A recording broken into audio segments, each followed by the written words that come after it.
Welcome, everyone, and thank you for attending today. We're going to get started. My name is Ronald, and I'll be your webinar host. Before we get into everything, I just want to share a bit about this webinar. This webinar is sometimes called a hybrid webinar. So the presentation that you are seeing and hearing is recorded, but if you are attending this webinar in one of my scheduled sessions, then I am live in the chat window on the right to answer any questions you have as you watch. This allows me more opportunity to interact in the chat and drop resources for you as we go. Feel free to submit any question there you have throughout the presentation. Also, if you have to step away for a minute or leave early, don't worry. I'll follow up with all attendees with a replay video that you can watch on demand. The goal for this presentation today is to present best practices for your next virtual fundraising event. First off, I want to say thank you. I know many of you are working long hours, balancing the professional and personal to further the missions of your nonprofit. Thank you for what you are doing for your community, and thank you for taking the time to sit in today on this webinar. I know what it means to block out part of your day for education. I appreciate it very, very much. Here's the obligatory About Me slide so you'll know who's chatting with you today. My name is Ronald Pruitt. I'm the president and founder of For Good Cause. I've been helping nonprofits build websites and raise money online for over 22 years now. My company, For Good Cause, is an easy-to-use, effective, and affordable online fundraising platform for small to mid-sized nonprofits. Nonprofits that use For Good Cause have donation sizes double national averages and can typically pay back their investment in our software with only one donation each month. You can check us out at forgoodcause.com, and you can follow me on Twitter at 4AGC, where you'll get some additional fundraising tips.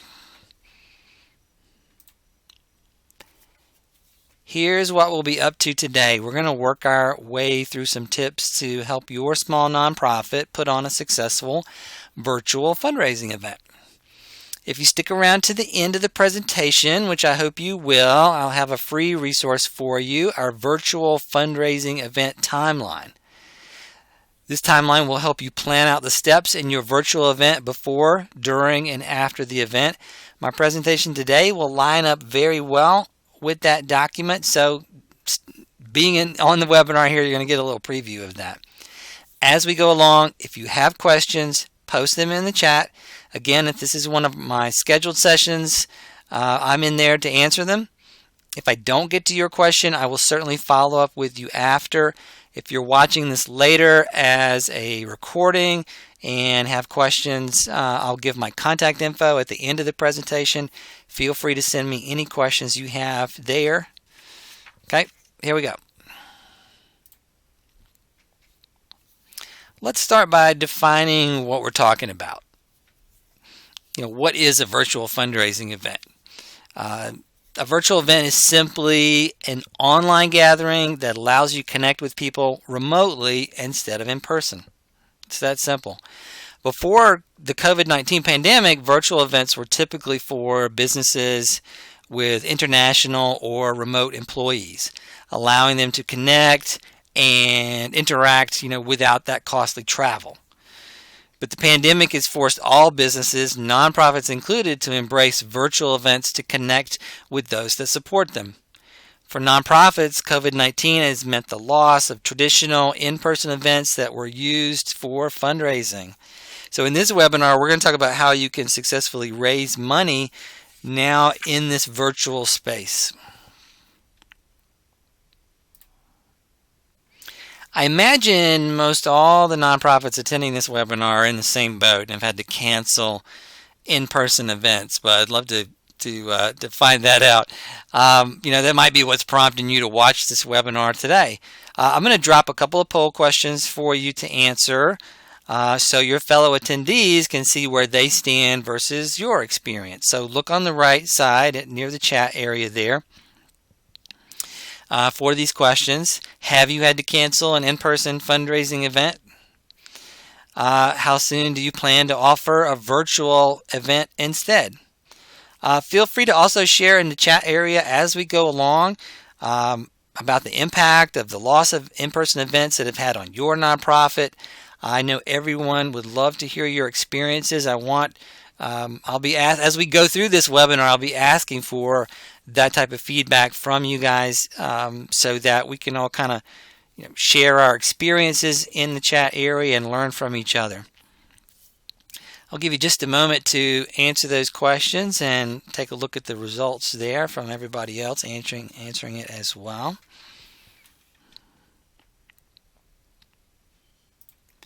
Thank you for that. Now, instead of focusing on the negative of what you've lost with losing an in-person event, let's focus on the opportunity posed by virtual events. Virtual events offer you opportunities you did not have before. You can expand your audience beyond only the people who could attend your events in person, beyond your local community. You can now expand your attendee base to include those supporters that live in other cities, other states, friends of those local supporters that would be interested in what you have to offer. Now you can reach them. Virtual events are very convenient for your supporters. Your attendees can just jump online at a certain time or watch the recording at their leisure. These events aren't as logistically, if I could talk there, complex as physical events. So they can be planned and executed quickly and put on more often. So whereas you might have had the one big event in person each year, the big annual gala, you could sprinkle in smaller events throughout the year, do those in a virtual fashion. Again, allowing you to reach more people. There's very little overhead to pulling off a virtual event, which makes them more cost effective. And recordings of your event can live on past the event date, continuing to generate donations and engagement with those that support you. I want to really stress something here. Virtual events are not going away. You should not abandon virtual events once COVID passes. I really think we've hit on something new here and something that nonprofits should make part of their regular fundraising mix. Do these events on a regular basis. Take advantage of these opportunities. It is cost effective. It's simple. You get to reach more people and you get to meet donors where they are for most of the day, which is online, on their phones. A lot of opportunities here for you. If you do have an in-person event coming up on your calendar, you got to make a decision about whether you're going to cancel, postpone, or go virtual in some fashion, replacing that revenue right now. Really, for any event scheduled now through the fall, I would recommend planning on not having it in person. We don't know when guidelines will be changed, depending on what state or country that you're in. I think we've got some international folks that are here with us today. We don't know when donors will feel comfortable gathering in large crowds. I'm certainly starting to see some outdoor, socially distanced events come back, like socially distanced golf tournaments and such, but I'm not really seeing indoor events come back yet. So, cancel, postpone, or go virtual. If you don't need the money now and can identify a good date later that can work for you, work for your participants and vendors and sponsors, then maybe a postponement might work for you. If your event was one of your biggest money makers and you need that money now, I would look to move that event online. Or if the event doesn't make sense online, then replacing it with a fundraiser or multiple fundraisers that do make sense in a virtual space. You can also just replace the event with an online fundraising campaign if you feel you can't pull off a virtual event right now. There's certainly no harm in that. I've seen that a lot. Nonprofits will send out a message. Basically, we've had to cancel. Your donations are appreciated. Here's why you should support us, and you can lead them right into an online fundraising campaign. If you had started selling access to your in-person event and need to cancel, be sure to ask donors to turn their ticket purchase into a donation. to forego a refund. I think you'll find many donors will be happy to do that. So, what kind of events are we talking about? What kind of events can you do online? Virtual fundraising events can take many, many forms. You're really only limited by your imagination and the technology to make it happen. And there is no one perfect virtual event. There's no, boy, if we just did this one thing, I know we could make money. An event can be a lot of different things. It could be a virtual telethon that you're holding via a YouTube live stream, or perhaps you are holding a bingo night via an interactive Zoom call. The online interaction that you have could be live, it could be recorded, whatever works best for your participants. At some point during your event, you're probably going to ask participants to go to a special URL or text a keyword so they can go online and give. You could also ask participants to set up fundraising pages on your behalf and go out and fundraise as part of their virtual participation. So, some ideas for you here. Galas, virtual galas. These have been very popular. These can be live or recorded. They can include speakers, silent auctions, raffle tickets, musical performances, videos, pre-recorded or live. Fitness challenges, run-a-thons, walk-a-thons, ride-a-thons are some of the most popular here. These are often paired with peer-to-peer fundraising. Have your participants going out and fundraise as part of their participation in the event.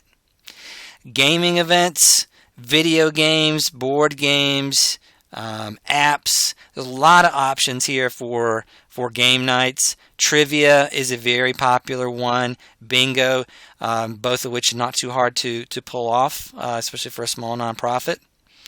Virtual tours of your facilities, your work, your volunteers. Basically giving donors a behind-the-scenes look into what you do and why they should support that. I like the concept of educational events, whether that's a podcast, interviews, with expert presenters, panel discussions, Q&A sessions between supporters and experts, basically presenting educational material that relates to your mission that can help your attendees see the value of giving to support the organization. I'm going to share some examples later in the presentation of many of these types so that kind of get a sense of what this can look like so that you can learn from other nonprofits and see the types of events that they are putting on. So these are just some of the examples. Again, you are kind of limited to just thinking about the ways that you can interact online with people. And I'd love to hear your ideas. So have you attended a virtual fundraiser recently? What was it? What has your nonprofit put on recently as a virtual fundraiser? Post any ideas, your responses in the chat window. The more ideas that we can share with each other here, the better. So as we go through this, if you've got ideas on a virtual fundraiser, pop them into the chat there. Your attendees are going to want to hear from you. Okay, let's walk through the planning steps to put on a virtual fundraising event. I'm going to share success tips to use before, during, and after the event. We'll start, of course, with the before. Before you decide on launching a virtual fundraiser, you need to know why you are doing it. So are you just trying to keep your donors engaged with you and your mission? Try staying connected with them, especially now during the pandemic. Or are you trying to raise money? If so, how much and for what? What is your message to donors? Are you going to raise for the organization overall, or is it for a very specific program? What's your pitch to donors? You need to come up with basically, if you give X dollars, this is the impact that you can make for us. To decide what type of event might work for your nonprofit, I'd recommend polling some of your key supporters, polling the staff, what would they be interested in doing? Certainly don't just go with the first idea by the first board member that chimes in. You got to think strategically here. What aligns well with your mission and gives you the best chance to raise money for your cause? Again, there's no one perfect event. What do you think you can pull off that will be interesting, unique, engaging, and most importantly, profitable for your nonprofit? Then decide whether that event needs to be live, recorded, or maybe a combination of both. My best advice in this early planning stage is just to keep everything simple. A simple message of why your donors should attend and give. Plus, the event itself should be simple enough to execute by your team and simple enough for your supporters to participate in. Don't bite off more than you could chew. Focus on having a simple night of fun with your community that allows you to show off your authentic self and why donors should support you. Okay, let's say you are going to try and raise money. That's why you sat in on this webinar, I assume. You certainly want to maximize your revenue opportunities. So let's look at some ways that you can make money through your virtual fundraiser. First thing here, whether to charge a registration fee is one of the biggest questions that comes up with these types of events. So if you're having a more intimate, smaller, exclusive event, maybe a gaming night where you feel you need to limit capacity so you can manage the attendees, get some good kind of back and forth interactions with them, then you probably want to charge a registration fee. This will allow you to raise money through the fee and limit attendance at the same time. If you're doing more of a bigger broadcast event like a concert performance or a virtual gala, you probably want to offer free registration.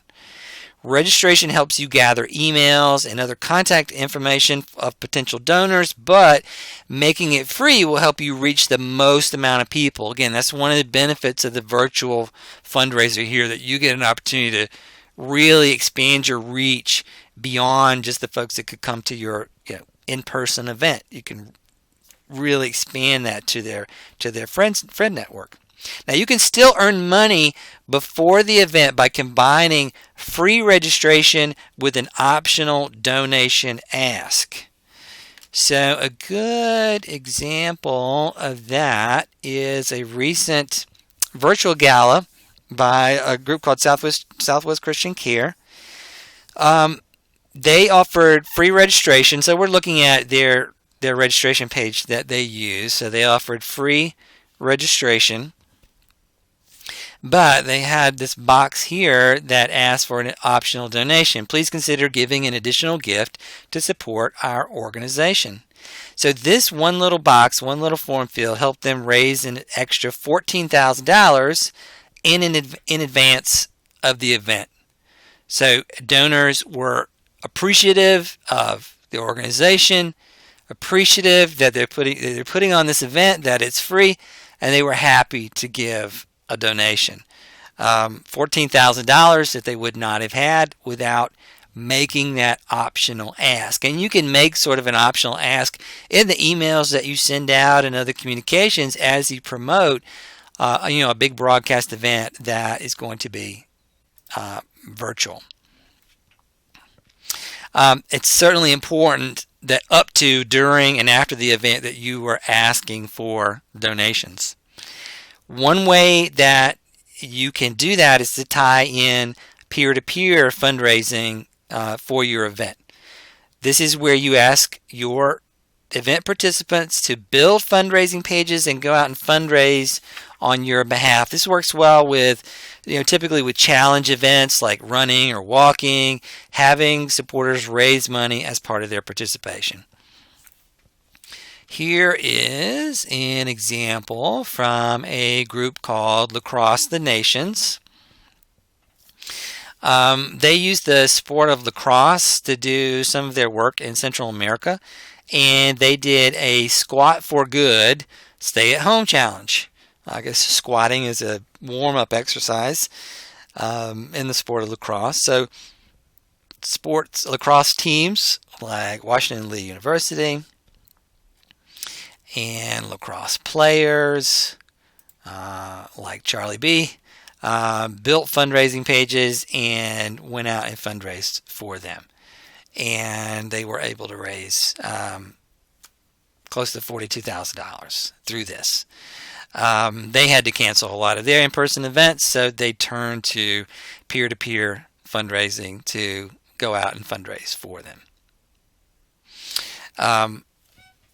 If you're doing peer-to-peer, the virtual event can kind of come into play there, where you use the broadcast event, maybe a Zoom call, something like that, to celebrate sort of the winners, who raised the most money, what team raised the most, what individual raised the most, and you can give shout outs to them, or prizes or awards or anything like that during the event. So you do the peer-to-peer fundraising up to the night of the event, then have everybody come on to celebrate the money raised and to learn more about your cause. Just a little side note, I will be doing a webinar in October on peer-to-peer fundraising. Be on the lookout for that. Sponsorships can also work well in an online setting. So if you are mailing your attendees any swag or event gear, maybe a bottle of wine for a virtual happy hour or a t-shirt for a fitness challenge, sponsors can certainly be spotlighted there. Sponsors can be mentioned during the event by an event host. Sponsors can be on banners on your website on the event, in the emails you send out, or in calls of action that you drop in a chat window. You just want to make sure that your sponsors see the benefit that they'll be getting. I mean, they're going to be used to sponsoring an in-person event. This might be something a little new for them. So you need to really talk to them about how many people are going to see their logo, see their ads. So you're going to talk to them about how many followers you have on social media, how many people that you expect to attend, the fact that it'll be more people than your in-person event, the fact that the sponsorship will be interactive, that you can drop links during the event and have the attendees click on those and go right to the sponsor websites. All of that is going to benefit them through this sponsorship. As an example, I'm going to drop a call to action in this webinar to check out my website. So look for that down near the chat area, and just imagine that your sponsor is being dropped there during your live event. Auctions and raffles are another opportunity. Raffles are really easy as virtual events. You can sell raffle tickets online up to the event. Then during the event, you showcase your mission, ask for more donations, and, of course, announce the winners. And don't forget, with any of these types of events, go out and try and acquire a matching donation from a corporation or a major donor. If donors know that their donations will be doubled during the event, it helps spur them to give themselves. Now, we're sharing ideas. Can you think of any other revenue opportunities? What have I missed here? What have you been able to sell or do as part of any virtual events that you've put on? If you've got ideas, post them in the chat. Share your ideas with the other attendees. Next on your planning agenda before the event is you need to gather the technology to put on your event. Decide the format and the medium that you'll use to connect with your attendees online. So, some of the choices that you have here. I recommend Facebook Live or YouTube Live for bigger broadcast events, that you're going to live stream. Both will allow you to stream live or recorded video, and both give your attendees ways to post comments and spread the word about your event with friends. Which to stream over depends on where your followers live, for your organization, and whether you want more social spread of the event, or are you more interested in embedding the event somewhere, maybe on your website. So Facebook is going to give you more interaction and sort of spreading the word among the friends of the attendees, because their friends will see that they're either like the event or commented on the event, that type of thing. YouTube is better for embedding into your website, embedding into a fundraising platform, or sharing the recording after the fact. If you want to broadcast to both Facebook and YouTube at the same time, you can use a tool like StreamYard. It's a new tool that's very popular now for virtual events. Sort of a content creation and organization tool. So it's also good if you have combinations of live and recorded videos that you want to kind of put together, kind of integrate, and kind of map that out in your timeline of the event. So that tool is pretty good for that. For more intimate, smaller, interactive kind of person-to-person type events, I would simply recommend Zoom. It's easy to use. It's easy to set up an event quickly there without a lot of fuss. Your supporters are probably used to using it now. They've been using it for work. So that can be really easy for kind of the small event, the gaming night, the educational interview, things of that nature. If you are doing a more educational event, sort of like a webinar, tools like Demio, Webinar Jam work well. I'm using Demio. That's what I use for this webinar. So this will kind of show you the capabilities of a platform like that, for education. For any of these platforms, you're of course going to have to get this video into this stuff. So you're going to need things like a great webcam, good microphones, good lighting, to get this video into your computers and out to the web.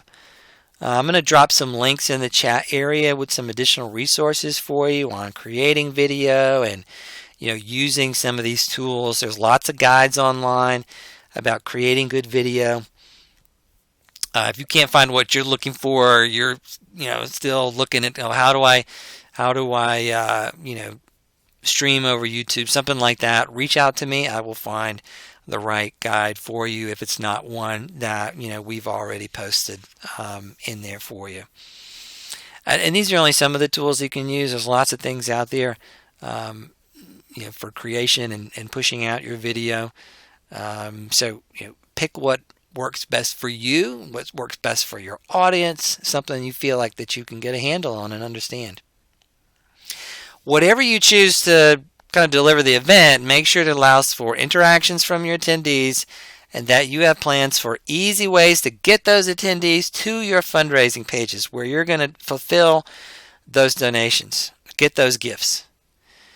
These events are here to make money, so you need your supporters to have easy access to pages such as your registration page, your donation page, maybe crowdfunding or peer-to-peer landing pages. I strongly recommend that you create a unique campaign for your event, special pages to take donations and registrations for this one event. Don't route your attendees to your everyday donation page. It just sits on your website. You'll want this separate so you can track the success of your event fundraising so that you'll know that this donor gave to this particular event. This is who attended this particular event. Let's look at some recent kind of sample pages or some that are registrations that are open now for some events of some of the good causes that we work with. Here's an example registration page from the Ronald McDonald House in Baltimore. They are allowing people to register for their virtual gala by ordering their gala party boxes full of raffle tickets and other kind of sponsored goodies. Simple, straightforward. You get your box, you're registered for the event. I would also recommend that they add a page here to sell sponsorship as well for the event. Here is a registration page for a Girl Scout Council, and they are offering their programs virtually. So they're raising money here through the program fees. They're doing the child and babysitting safety course, which they'll now take virtually, and they're charging a registration fee for that. A good example of a kind of an education, virtual event. Here is an organization called Club Christ that is taking registration for a virtual tea party. and they're kind of selling both single tickets if you're kind of home alone, or you've got pulling your family together for that. So they've got the different levels there. Simple type of event. This could be something where you're delivering that tea. You're going to ship them a box of tea after they've registered, and sample that, talk about it, and just discuss what's going on with this nonprofit, how you can support it. You certainly could ask for additional donations during the event. Another example here is the Stonewall Community Foundation. They recently had a virtual bingo night. I like that they had sort of a two-tier package. So the more you paid, the more bingo cards you got. Absolutely great idea here. This event has passed, so this is unavailable here. And you see on most of these, they have the additional box to get those additional donations coming in. Finally, a fundraising page here. This is the Family Promise of Gwinnett County. Now, they had to cancel their in-person bed race, so they launched a challenge, peer-to-peer fundraising campaign with those same teams that would have been participating in the bed race. Now they're going to be raising money online. And the challenge really is to sleep on a certain date, without a bed, much like the homeless that they serve. So this is the team, Pigs in a Blanket here, and they've raised $10,000. And they've got the leaderboard of all the teams and fundraisers here, with a nice introduction from Carol, the executive director, to encourage you to fundraise and to give.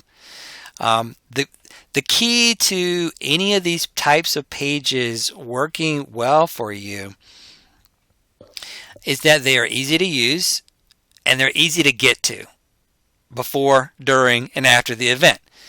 I'm going to drop a resource for you. Look in the chat area, our donation page checklist. It can help you see if your donation page is user-friendly. If you find that it is not, reach out to me for help. One way to make these pages easy to get to is to set up your website with a page to promote the event. Share FAQs on how to participate.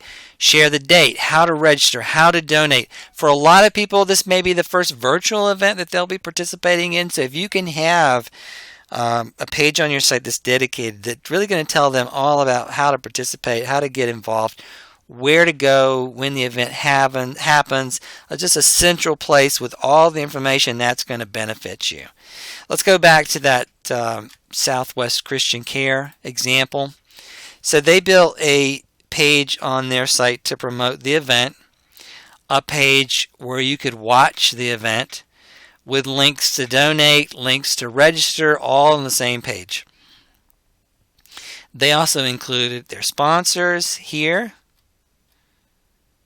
And now that the event has passed, it lives on with the YouTube recording, with still a link to give, opportunity to give, and they even added photos that attendees had submitted from their watch parties. Awesome bit of interaction there for me to be able to come back here and see my photo and say, I gave. That's a big point of interaction that your folks are going to love if you can do anything similar to that. Next up on your planning, script the timeline of the event and create the content you'll need to fill that time. Script out what you'll say, where videos will insert, where you will ask for donations, etc. Map out your audience interactions and allow time for that. Minute 5, this will happen. Minute 20, this will happen, etc. Now, virtual events tend to have a sweet spot around 30 to 60 minutes. You typically want to keep them shorter than your in-person events were. Also, I want you to script out what you will do if the technology fails.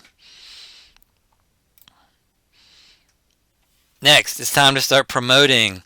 Set a communications plan from before the event all the way through to after the event.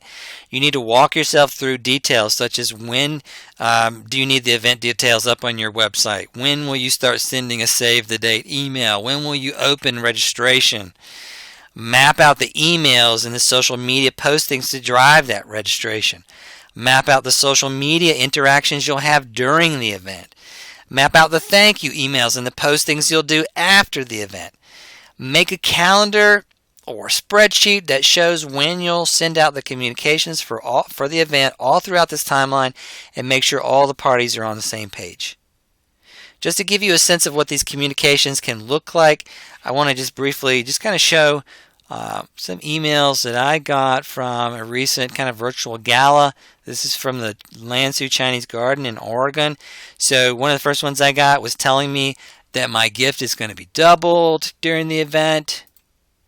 They are giving me reminders of the date, just really trying to entice me to show up.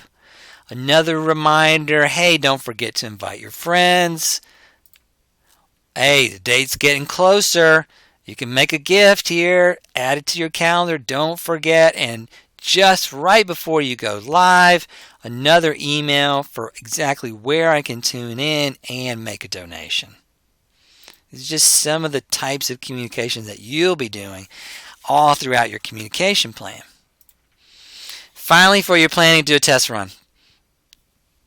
Test it with key supporters. How well did the script work out? Are you under time, overtime? Do you need to adjust any of your content? Did it not make sense? Did all the technology make sense? And you're not just testing just the technology, but all aspects. Your calls to action, your ways to donate, all of that. Look for ways you can make it easier on the attendees to show up and give. It's go time. Let's look over some success tips for the event. 1, make sure your attendees know who to call or email or chat with if they have issues about getting on or accessing the event. Place that dedicated person in the chat room or have them available as the event starts to work out any issues that they have. This can be very important. I once did a webinar where no one could hear me, and because I did not have that help person, issue went on way too long. Having a dedicated help person will be very much appreciated by your supporters. 2, regardless of the type of event you're holding, allow time to show the impact of your work and why donations are making a difference. You're not holding a gala or any other event just to have fun. You want to educate your attendees on what to do, why you do it, how their support helps you make your impact. This will entice them to give, and this can come from video testimonials or other stories of impact that you're sharing during the event. You lead this right into your calls to action where you ask your attendees to support you. It's very critical to create spaces for audience participation. This could be a Q&A sessions, quizzes, polls, for example. Have your audience concierge monitor Facebook comments, Zoom chat, the YouTube comment window. Provide real interaction, answering questions, dropping links to resources, and thanking people for attending. The more interactive you can make it, the better. During the fundraising aspects of your event, try to employ gamification. That's where you turn your fundraising into a game that attendees want to play. Give them updates on fundraising totals. Who's your biggest donor? How much money have you raised? How close are you to your goal? I'll be enticed to play. I'll get you up over that total. I'll be the next one that gets their donation noticed.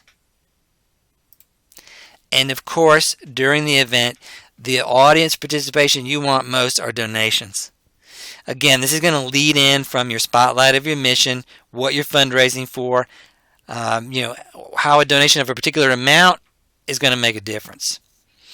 So you can have your event host make a pitch for donations at various times.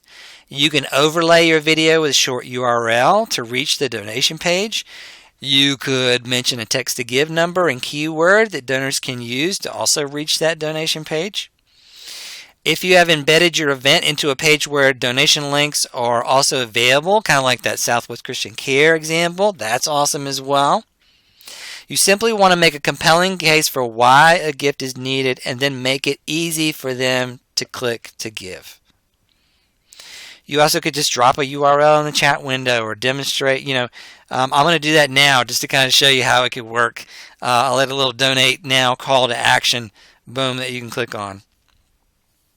I also want to mention there may be non-monetary calls to action that you want to make. You can ask attendees to sign up for your email updates. You can ask them to download a report or other content in exchange for your email. Again, there may be people who are watching this presentation that may not have registered, might be watching after the fact, might not be ready to give yet. You can just build in other calls to action to capture that type of info. Now, once the event is over, you are not done. Your first to do after the event is to send thank you messages. While your donation page should be sending out automatic thank you emails for every gift, I suggest also sending a broadcast email soon after the event to the attendees, maybe the day after. You can say thanks, let them know you hit your goal or not, and because of them, you'll be able to accomplish X, Y, and Z going forward. You want to reinforce the decision that they made to give. Now, this email is not a replacement for the very personal thank yous that you'll make, emails, phone calls, letters, but is this something in addition? You also want to post thank you messages, shout outs, those types of updates on social media as well. After the event, you can also combine these thank you messages that you're sending out with another donation ask.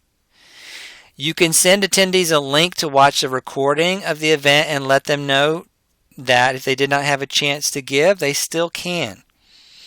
Link them to your donation page, where they can make a gift. If you send this in an email, you could also segment the content. I like this a lot. So send one email to those that attended. This is their chance to give again. We haven't met our goal. Help us further. Still time to give. Send another message to those that completely missed the event. Maybe they registered but they didn't show up. Like with my software I'm using now, Demio, I can tell that sort of thing. For those people, here's your chance to watch the recording. Here's your chance to support our efforts. Repurpose and reuse. Think about how you can leverage the content from your virtual event for future use.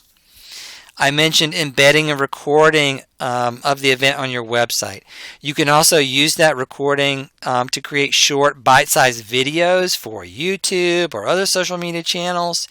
You can post clips to entice people to attend your next event, or you can share highlights with attendees of sort of your best moments. Just think beyond the event. You've got this, hopefully you've recorded the event. Now you want to reuse this, repurpose it for something else, maybe for your blog or social media content. Think about when you plan this way ahead of time, how you're going to reuse a lot of this. That way, virtual events becomes part of your fundraising, part of your marketing that you're doing all year. This is not just some emergency event that you're doing in response to the pandemic. And ask your donors for feedback.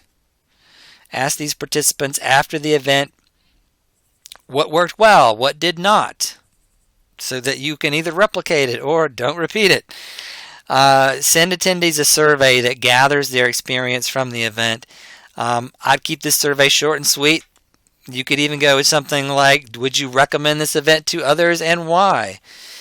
I'm going to drop another link in the chat to a good blog article with some sample questions that you can choose from, perhaps for your after-event survey.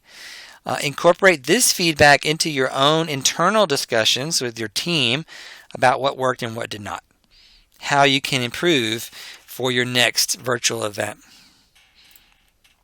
Okay, so let's look at some examples. I'll link to these in the chat window. And again, if you have good examples of virtual events that you've been to or are planning, boom, post them in the chat for us. First up, this is one of my favorite virtual events.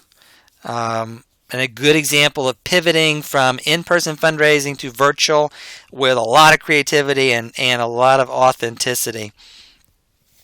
So let's get here. So this is a mission of Our Lady of Angels. It's a Catholic outpost on Chicago's west side. One of their biggest fundraisers each year is asking supporters to raise money for them as they run in the Chicago Marathon, a very traditional peer-to-peer fundraising campaign. They've cultivated a good following in the running community with about 100 runners/fundraisers that support them each year. Well, this year the marathon was canceled because of COVID-19. And one of the sisters there, Sister Stephanie, a big runner herself, thinking that the marathon would not be canceled, she vowed if it was, she would run the marathon on a treadmill. Once it was canceled, her personal challenge took on a life of its own. They decided to turn this into a virtual fundraising event, a Zoom watch party, to watch Sister Stephanie run the marathon in the church basement, trying to break the world record for a treadmill marathon, which they found out had not been done before. They got press from the local news, including WGN. They lined up sponsors and encouraged the running community to continue to fundraise for them. During the 3.5 hours that she ran, they programmed supporters, other runners, various hosts, all types of people to cheer her on via Zoom, ask her questions, spotlight their work, and pitch why donations were needed for the mission. You see they had a big thermometer there in the basement to track her progress. They ended up raising $139K through her fundraising page and over $200,000 overall in the peer-to-peer fundraising. They even passed the $1 million mark in cumulative fundraising from all their runner supporters over the years. If you watch highlights of this, you'll see how even a low-tech but very earnest virtual event can really pay off. I absolutely love this event. Next up, I'm including this example from the Make-A-Wish, Wisconsin, because this will show you what has become really the traditional kind of virtual gala. This is basically a series of pre-recorded video segments edited together, totaling about an hour or so. Throughout the video, they give you information on where to give or bid on the auction items. They spotlight their work, offer testimonials from families they have helped, and have speakers that come on and ask for donations. This, what you're looking at now, this is a family offering an emotional testimonial. It's just a good example of finding the right people to deliver your message and tell these stories of impact is going to have a big impact on your event. Sometimes a gala like this might be a mix of live and pre-recorded segments. The big thing here is just to kind of be authentic about it. I've seen some of these virtual galas that are just too overly produced. Just find good speakers and earnestly tell your story. Then make it easy for people to find how to give. If you search for virtual gala on YouTube, you will find a ton of examples. Next up, a webinar series. This is from the Australian Wildlife Conservancy. Let's go to their website here. They have basically a webinar series called AWC in Conversation. Again, I love educational events. It's a chance to shine a spotlight on your cause, what you're doing to solve it, and why donor support is needed. It's also a virtual event that's easy to pull off as a small nonprofit. It can be simple as just a recording an interview over Zoom. That's really what this is. They're just hosting a regular kind of interview series with experts in wildlife conservation, or interviews with the staff to show off their work. They allow you to register for the next live webinar or watch any of these previous recordings. I love that this is all on one page. It's easy to view via YouTube. They do a soft donation ask at the end of the interviews. You could certainly be a little stronger asking, in your event. This is just a good example. I certainly could see your nonprofit doing something simple like this. Video podcast, panel discussion, expert interviews. It's pretty low tech, but something I think it's pretty cool, easy to pull off as a small nonprofit. Next up, Virtual Game Night by Debbie's Dream Foundation. This organization, they had a virtual game night. This is very interesting to me. They used an app called Kahoot to play a virtual trivia game. They brought in some guest hosts to kind of guide players over a Zoom call. The players are basically there answering the questions, voting, polling. The hosts are there to kind of gauge their answers and make jokes and that kind of stuff. The charity bookends the event, telling a little bit about the nonprofit at the beginning and at the end. I would have loved a little more fundraising call to action here in this event. The hosts, I think, could have done a little more of that. They do include the link to give in the YouTube description here, but I think it could work more if it's also called out by the host as you go through this event. It's also a good example of kind of picking the right hosts for the event. If you watch this, you'll see these speakers are engaging, funny, certainly people that you'd want to call on to do your virtual event. Sometimes it's great when you can align your virtual event directly with your mission. That's what Musicians on Call has done. This is an organization that finds singers and other performers to sing to patients in hospitals as a way to, lift their spirits and promote healing. All right. So the first clue is... Oops. There we go. So that's what they're doing virtually now. They're still delivering these interactions and performances, and they're kind of, they have a series of videos on their YouTube channel where they surprise a patient like Sophia here with a celebrity guest, that will sing to them, or in this case, sing with them. These videos are sort of like mini events where in real time they can showcase their work, showcase the impact of what they do, and educate donors on why the support is needed. They do sort of a soft donation ask at the end of the performances. Again, I like a stronger ask through the presentation. You want to get donations, and to do that you got to really ask for it. I think this is really meant more to showcase their work and provide engagement with those that are supporting them. So not probably meant as much as a fundraising event here, but I certainly encourage you to check these out. Really get a sense of what they're all about and the impact of their work. Another good example of a great host here, the person that hosts these is excellent. And again, I'm linking to all these in the chat window. These are all great examples. I hope that you've dropped in some excellent examples in the chat room as well. Let's talk about the take-home portion now of this webinar. Yes, I'm giving out homework. So I want you to find a handful of nonprofits, other than your own, of course, that you admire, and I want you to attend their virtual events. Even if you have to pay a small registration fee, it's worth it for your research. Use that as a source of ideas. Take what you learn from those events, combine it with what you've learned today to just have more success with your next virtual event.